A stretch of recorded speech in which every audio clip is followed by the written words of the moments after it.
అందరికీ నమస్కారం అండి. ఈరోజు నేను చేయబోతున్న వీడియో ఏంటంటే జనరల్ టాపిక్‌గా చేయబోతున్నాను. అందరికీ నా వీడియోలు నచ్చుతాయనుకుంటానండి. నచ్చితే గనక లైక్, షేర్ అండ్ సబ్స్క్రైబ్ చేయండి. మీరిచ్చే లైక్స్ అండ్ సబ్స్క్రిప్షన్స్ నాకు నా వీడియోస్ ఇంకొంతమందికి షేర్ అయ్యే అవకాశం ఉంటుందండి. ఏదైనా వాల్యుబుల్ ఇన్ఫర్మేషన్ ఉంటే గనక నచ్చినట్లయితే కామెంట్స్ రూపంలో చెప్పండి. ఆహ్, ఈరోజు చేయబోతున్న వీడియో ఏంటంటే తొందరపాటు. అవునండి. ఈరోజు నేను చేయబోయే వీడియో తొందరపాటు. శ్రీమాత్రే నమః! శ్రీ గురుభ్యో నమః!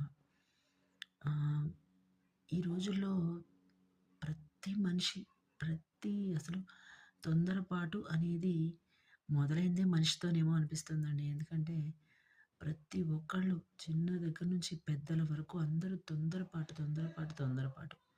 ఎక్కడ చూసినా ఇదే కనిపిస్తుంది. పనిలోనూ కనిపిస్తుంది, మనుషుల మాటల్లోనూ కనిపిస్తుంది. వాళ్ళ వ్యవహార శైలిలో కూడా తొందరపాటు కనిపిస్తుంది. దీనివలన ఎంత మంచి జరుగుతుందనేది నాకు తెలీదు కానీ, అనర్థాలు మాత్రం చాలా ఉన్నాయండి. మాట తీరు సంగతి ఎలా ఉన్నా, చేతల్లో, చేష్టల్లో మాత్రం తొందరపాటు ఉండకూడదండి ఈ రోజుల్లో.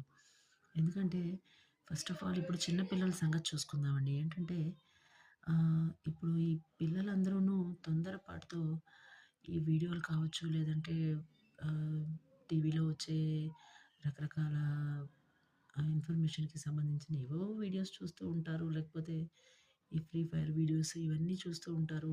వాళ్ళు ఏదేది మాట్లాడతారో వాళ్ళకి అర్థం తెలియకపోయినా వాటిల్ని పదాలుగా వాడేస్తూ ఉంటున్నారండి. వాడుక భాషలోకి ఆ ఫ్రీ ఫైర్‌లో వాడే లాంగ్వేజ్ మాటల్ని ఆహ్, నార్మల్‌గా టీచర్స్ ముందు లేకపోతే పేరెంట్స్ ముందు కూడా వాడేస్తున్నారు. వాటి మీనింగ్ తెలియకపోయినా పిల్లల వరకు వస్తే.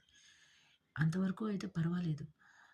కొన్నైతే అలాంటి వీడియోస్, అలాంటి యాప్స్ పిల్లలు డౌన్‌లోడ్ చేసి ఆడటం వల్ల సెల్ఫ్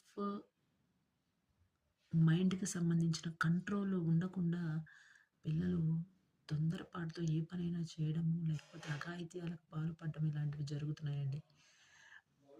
అలాంటి వాటి నుండి పిల్లలు దూరంగా ఉండాలంటే కొంత ఈ యాపుల్ని ఆహ్, తక్కువగా యూజ్ చేయడం మంచిది. 10 ఏళ్ల కన్నా తక్కువ ఉండే పిల్లలు యూజ్ చేయకుండా ఉండడం ఇంకా మంచిది. 10 ఏళ్ల కన్నా తక్కువ ఉండే పిల్లలకి ఇలాంటి యాపుల తాలూకా ఇన్ఫర్మేషన్ పెద్దలు ఇవ్వకూడదు. అలాగే ఇంట్లో ఎవరైనా అది ఆడేవాళ్ళుంటే వాళ్ళు కూడా ఇవ్వకుండా ఉండడం మంచిది. ఇకపోతే పెద్దల దగ్గరకొచ్చినట్లయితే గనక తొందరపాటు వీళ్ళ దగ్గర ఎలా అంటే గనక వీళ్ళు పాపం కొందరు ఇంట్లో ఉండే హౌస్ వైఫ్స్ ఉంటూ ఉంటారు. వాళ్ళ పనులు వాళ్ళకుంటూ ఉంటాయి. అది వేరే విషయం అండి. వాళ్ళేదో కొంచెం ఏదైనా ఆలోచించో, లేకపోతే కొంత ఆలోచించే సమయం కూడా వాళ్ళకుంటుంది. అరే! మనం పిల్లల్ని గబుక్కున